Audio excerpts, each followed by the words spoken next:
So let's work together on a couple of problems using that f is equal to nBIL sine theta equation. Okay, so here we have a scenario which is quite common. So it's one of the hardest scenarios in terms of you need to make sure this angle in here, which is given as 45 degrees, does that angle actually matter? Okay, so like we said, if we use our right hand palm rule and we need to change this angle in here, then the angle is significant and we need to put it in our equation. If we don't need to change this, then the angle is going to be 90 degrees. Okay, so let's see if we can model this without changing that angle. So we've got magnetic field going into the page. My thumb perpendicular to my magnetic field. You see, I can model this scenario without actually changing that angle. Okay, because remember how we define these angles. This angle in here is the angle between my current carrying conductor and my magnetic field. Whereas this angle given in here, it's got absolutely nothing to do with that. That angle in there is actually the angle between my current carrying conductor and the x-axis. Now, the magnetic field does not lie on that x-axis. The magnetic field lies on the z-axis going into the page. Okay, so we can model this scenario. Again, the angle is still 90 degrees, even though you're given that 45 degrees there in that question. Okay, so calculate the force acting on a 50 centimeter length of wire. So we're assuming that 50 centimeter length of wire, all that is within the magnetic field. So follow the steps. Number one, equation. F is equal to nBIL sine theta. Okay, always put the n in, even if it's just a single piece of wire, and just denote n as being 1. Okay, so force becomes 1 times the external field strength. We're given that as 3 Tesla. So 1 times 3 times our current, which is 5 amps, times our length, which is 50 centimeters or 0.5 meters, times sine 90. Okay, not sine 45. Again, this angle in here, this 90 degrees, is the angle between the magnetic field, which is into the page, and the current carrying conductor, which is up towards the top right. Okay, that angle is still 90 degrees. So if I evaluate this, so I've got 15 times 0.5, that's 7.5 newtons. And we need to give a direction, so the direction is just still using your right hand palm rule.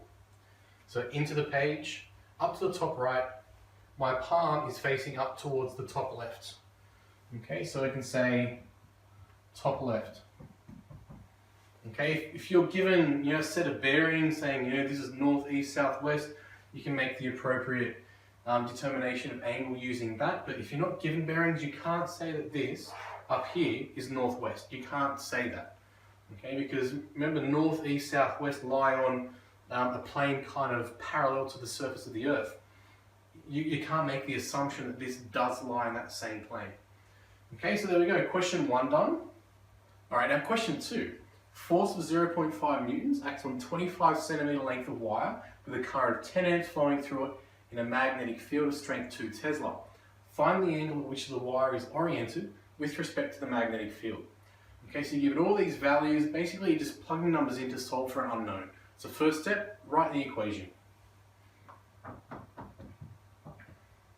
So F is equal to nBIL sine theta. Second step, before you make sine theta the subject, the second step is to plug the numbers in. Okay, and there's a reason why we do that.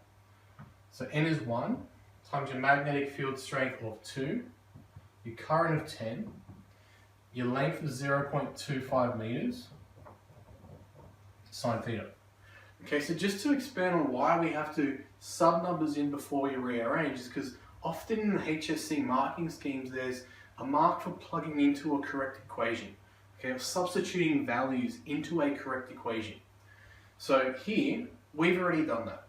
So it doesn't matter if we rearrange this equation incorrectly when solving for sine theta. However, if we just wrote the equation and then we solve for sine theta, but we rearrange it incorrectly, subbed in all the values, we may actually get 0. Okay, so always best to satisfy that substitutes into an appropriate equation before actually solving for your unknown. Okay, so let's make our unknown subject. Let's go for sine theta. So sine theta, I'm just going to divide the left-hand side by all these values here. So we've got 1 times 2 times 10, which is 20, times 0.25, which is 5. So we've got sine theta is 0.5 over 5, which is 0.1. Okay, so solving that for theta.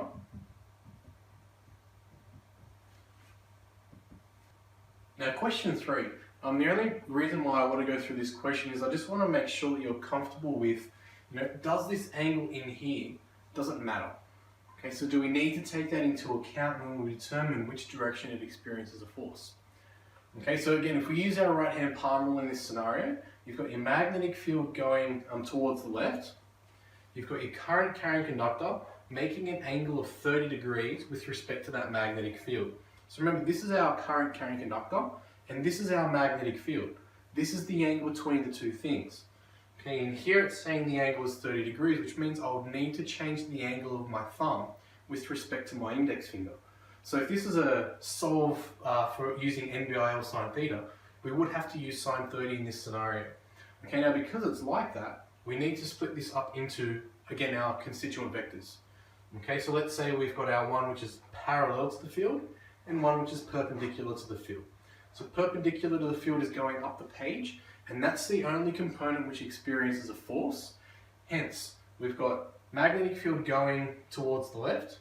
We've got current, the part that's experiencing the force, going up the page. So now my palm is pointing out of the page, which means the force is going to be out of the page, and the answer is going to be A. Okay, now question 4 really is a test of whether or not you understand that F is equal to nBIlsin theta equation. Okay, so what you're given here is you've got an external magnetic field. We're told, or we need to try and figure out what the strength of that external magnetic field is. We're told that this is 16 amps flowing through our current carrying conductor. We've got an angle of 45 degrees between the current carrying conductor and the magnetic field, so the angle doesn't matter. And we're given here, you can't quite see that, but we're given here that the distance from the magnetic field at the top to the magnetic field at the bottom is 5 centimeters. Okay, so very often what students do is they say, this is the angle between the magnetic field and the current carrying conductor. I've been taught that that angle matters. Therefore, I need to use it when I make my calculations. But remember what you're using that sine theta for. You're using that sine theta to figure out the perpendicular distance or the perpendicular length of that current carrying conductor that's in the magnetic field. Now this question's actually already given you that perpendicular length. You're told that it's 5 centimeters. Okay, so this value here is actually L sine theta. It'll be L sine 45. So keeping that in mind, again, equation, F is equal to nBIlsin theta. We're told that L sine theta is 5 centimeters. Okay, so force is 0.25. It's a straight current carrying conductor, so N is 1 again. Our magnetic field, we need to figure that out. Our current, we're told, is 16. And our length, we're told, is 5 centimeters, so 0.05. We rearrange this to solve for B. So B, 0.25 divided by, so we've got 1 times 16 times 0.05, so that would be 0.8, 0.8.